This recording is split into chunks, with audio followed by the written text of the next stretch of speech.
नमस्कार, आप देख रहे हैं खबर एक्सप्रेस। चलिए जानते हैं आज की 20 बड़ी खबरें। जम्मू कश्मीर के किश्तवाड़ में बादल फटने से 42 की मौत, 200 से ज्यादा लापता।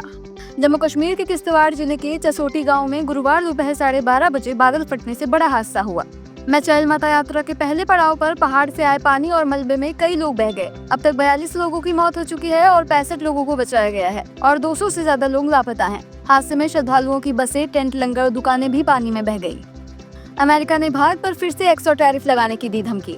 अमेरिकी वित्त मंत्री स्कॉट बेसेंट ने चेतावनी दी है कि भारत पर 25% अतिरिक्त टैरिफ लगाने का फैसला शुक्रवार को अलास्का में राष्ट्रपति ट्रंप और रूसी राष्ट्रपति पुतिन की मुलाकात के नतीजे पर निर्भर करेगा। फिलहाल भारत के आयात पर 25% टैरिफ लागू है और रूस पर तेल व हथियार खरीद पर 27 अगस्त से 25% और जुड़ जाएगा, जिससे कुल टैरिफ 50% हो जाएगा। बेसेंट ने कहा है कि व्यापार वार्ता में भारत का रुख अड़ियल रहा है, जिससे बातचीत पहले भी रुक चुकी है। वोट चोरी के आरोप पर चुनाव आयोग का पलटवार। कांग्रेस नेता राहुल गांधी और विपक्ष के वोटर लिस्ट में गड़बड़ी व चोरी के आरोपों पर चुनाव आयोग ने कड़ी प्रतिक्रिया दी है। चुनाव आयोग ने कहा, वोट चोरी जैसे गंदे शब्दों का इस्तेमाल कर झूठी कहानी गढ़ने की कोशिश करना करोड़ों भारतीय मतदाताओं पर सीधा हमला है। एक व्यक्ति एक वोट का कानून भारत के पहले आम चुनाव 1951 से 1952 से ही लागू है। अगर किसी के पास बात का प्रमाण है कि किसी व्यक्ति ने किसी चुनाव में वास्तव में 2 बार मतदान दिया है, तो उसे बिना किसी सबूत के देश के सभी मतदाताओं को चोर कहने के बजाय एक शपथ पत्र के साथ निर्वाचन आयोग को ये प्रमाण सौंपना चाहिए। सिर्फ एक सीट नहीं है, बहुत सारी सीट। ये नेशनल लेवल पे किया जा रहा है, सिस्टमैटिकली किया जा रहा है। इलेक्शन कमीशन जानता है, हम जानते हैं। आवारा कुत्ते पर सुप्रीम कोर्ट ने फैसला सुरक्षित रखा। सुप्रीम कोर्ट में आवारा कुत्ते के मुद्दे पर गुरुवार को सुनवाई हुई, जहां जज विक्रम नाथ, जज संदीप मेहता और जज एनवी अंजारिया की स्पेशल बेंच ने सभी पक्षों की दलीलें सुनने के बाद फैसला सुरक्षित रख दिया। सरकार की ओर से सॉलिसिटर जनरल तुषार मेहता ने कहा है कि कई मांसाहारी लोग खुद को पशु प्रेमी बताते हैं, जबकि कपिल सिब्बल ने सुझाव दिया है कि दिल्ली एनसीआर के कुत्तों को इकट्ठा कर शेल्टर होम भेजा जाए, जो फिलहाल मौजूद नहीं है।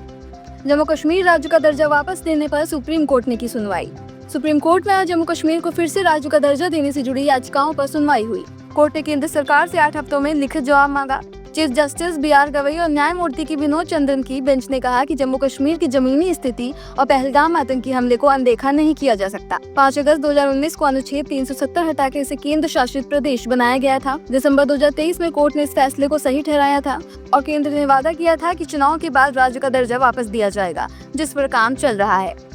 सीएम योगी की तारीफ पर सपा विधायक पूजा पाल बर्खास्त। सपा प्रमुख अखिलेश यादव ने विधायक पूजा पाल को पार्टी से निकाल दिया है। गुरुवार को विधानसभा सत्र के दौरान पूजा पाल ने सीएम योगी की तारीफ करते हुए कहा था कि उन्होंने माफिया अतीक अहमद को मिट्टी में मिला दिया। उनके इस स्पीच के करीब 8 घंटे बाद बर्खास्तगी का आदेश हुआ।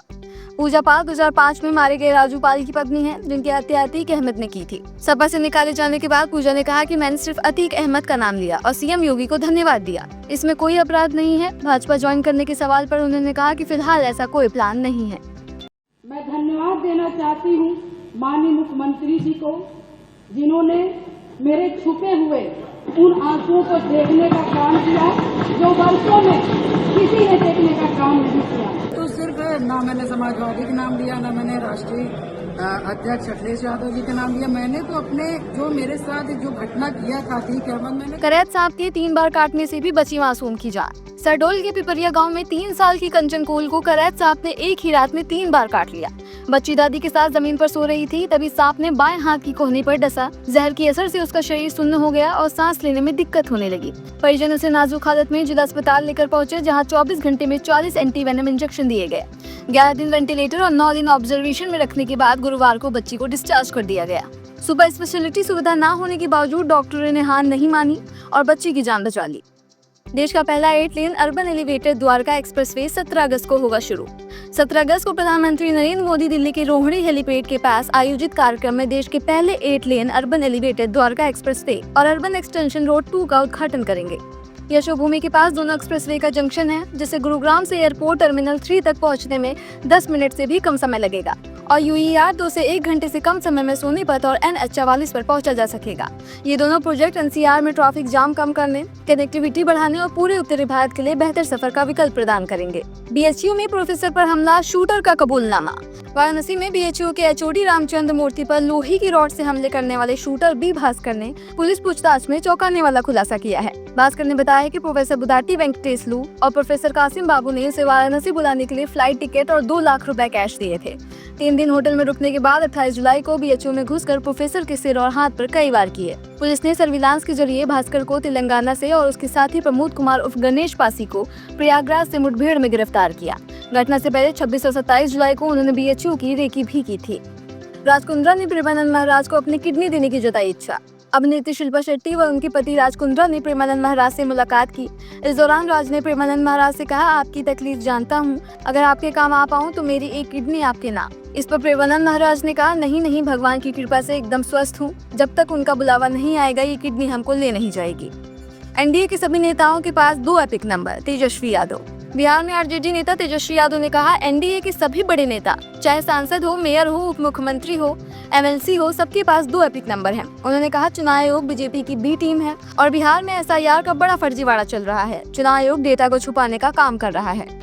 महाराष्ट्र में मीट बैंक विवाद पर भड़के राज ठाकरे, कहा अब सरकार बताएगी हम क्या खाएं। महाराष्ट्र में मीट बैंक के विवाद पर MNS अध्यक्ष राज ठाकरे ने नाराजगी जताई है। उन्होंने कहा है कि अब सरकार तय करेगी कि कौन क्या खाएगा और क्या नहीं। विपक्ष के साथ साथ महाराष्ट्र के उप मुख्यमंत्री अजित पवार ने भी इसे गैर कानूनी बताया है। देश भर के कई नगर निगमों में 15 अगस्त पर मीट की दुकानें बंद रखने का आदेश दिया था। यूपी विजन 2047 CM योगी का प्लान। मुख्यमंत्री योगी आदित्यनाथ ने विधानसभा में यूपी विजन 2047 का प्लान बताया। इसमें 2029 से 30 के लिए छोटे लक्ष्य, 2035 से 36 के लिए मझले लक्ष्य और 2046 से 47 के लिए बड़े लक्ष्य रखे गए हैं। इसमें खेती, फैक्ट्री, तकनीक, घूमने की जगह, पढ़ाई, महिलाओं की तरक्की, इलाज, सड़क, बिजली और अच्छा शासन पर जोर दिया गया है ताकि यूपी को दुनिया में आगे लाया जा सके। दिल्ली के पौष इलाके में पार्टी के दौरान 24 वर्षीय लड़की का किया गया गैंगरेप।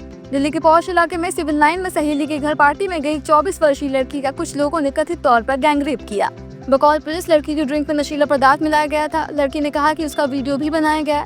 पुलिस ने कहा आरोपियों को ट्रेस किया जा रहा है। SC का आदेश, बिहार के 65 लाख वोटरों के नाम जारी करें। सुप्रीम कोर्ट ने चुनाव आयोग को कहा है कि बिहार में ड्राफ्ट वोटर लिस्ट में हटाए गए 65 लाख लोगों के नाम जिलेवार वेबसाइट पर डालें और हटाने का कारण भी बताएं। साथ ही कोर्ट ने आधार कार्ड को 11 जरूरी दस्तावेजों की सूची में शामिल करने का निर्देश दिया है। भारत प्रमुख सीमा व्यापार पर फिर शुरू करने के लिए चीन संग बातचीत कर रहा है। भारतीय विदेश मंत्रालय ने कहा है कि भारत चीन के साथ फिर से व्यापार शुरू करने के लिए बातचीत कर रहा है। विदेश मंत्रालय के प्रवक्ता रणधीर जायसवाल ने कहा है कि हम लिपुलेख उत्तराखंड, सिपकिला हिमाचल प्रदेश और नाथुला पास सिक्किम के जरिए फिर से सीमा व्यापार शुरू करने के लिए चीन के साथ संपर्क बनाए हुए हैं। समझौते के बाद चीन के लिए उड़ानें शुरू करेगी इंडिगो। इंडिगो के CEO पीटर एल्बर्स ने कहा है कि जैसे ही भारत और चीन के बीच समझौता होगा, इंडिगो चीन के लिए अपनी उड़ानें फिर से शुरू कर देगी। पहले इंडिगो रोजाना चीन के लिए उड़ानें चलाती थी, लेकिन कोविड-19 के बाद बंद हो गई। विदेश मंत्रालय ने बताया है कि चीन के साथ सभी बड़े रास्तों से व्यापार शुरू करने पर बातचीत हो रही है। सचिन तेंदुलकर की बेटे अर्जुन की हुई सगाई। रिपोर्ट्स के मुताबिक क्रिकेट लेजेंड सचिन तेंदुलकर के बेटे अर्जुन तेंदुलकर की मुंबई की जाने माने कारोबारी रवि घई की पोती सानिया चंडोक से सगाई कर ली है। इस खास मौके पर दोनों परिवारों और करीब लोगों ने शिरकत की। बता दें, घई परिवार के पास मुंबई का इंटरकॉन्टिनेंटल होटल और ब्रुकलिन क्रीमरी आइसक्रीम ब्रांड है। ऑपरेशन सिंदूर के हीरोज को सम्मान। स्वतंत्रता दिवस में पहले ऑपरेशन सिंदूर में बहादुरी दिखाने वाले 86 जवानों को वीरता पुरस्कार मिलेगा। इसमें वायुसेना के 52 जवान शामिल हैं, जिनमें 9 ऑफिसरों को वीर चक्र दिया जाएगा। 7 ऑफिसर्स को सर्वोत्तम युद्ध सेवा पदक, आर्मी के 18 जवानों को वीरता मेडल, 4 कीर्ति चक्र, 4 वीर चक्र और 8 शौर्य चक्र दिए जाएंगे। भारत ने पाकिस्तानी नेताओं को जुबान पर कंट्रोल रखने की भी चेतावनी। विदेश मंत्रालय के प्रवक्ता रणधीर जायसवाल ने पाकिस्तानी नेताओं को चेतावनी दी है कि वे भारत के खिलाफ गैर जिम्मेदार और नफरत फैलाने वाले बयान देना बंद करें। उन्होंने कहा है कि पाकिस्तानी नेता अपनी नाकामियों को छुपाने के लिए ऐसे बयान दे रहे हैं, लेकिन अगर उन्होंने कोई गलत कदम उठाया तो नतीजा बेहद बुरा होगा। ये चेतावनी सिंधुजा समझौते के निलंबन पर पिछले 48 घंटों में army chief Asim Munir, PM Shehbaz Sharif और पूर्व विदेश मंत्री बिलवाल भुट्टो की धमकी भरे बयानों के बाद आई है। ये थी आज की 20 बड़ी खबरें। ऐसे ही और खबरों को जानने के लिए हमारे चैनल को सब्सक्राइब करें, लाइक करें और शेयर करें। धन्यवाद।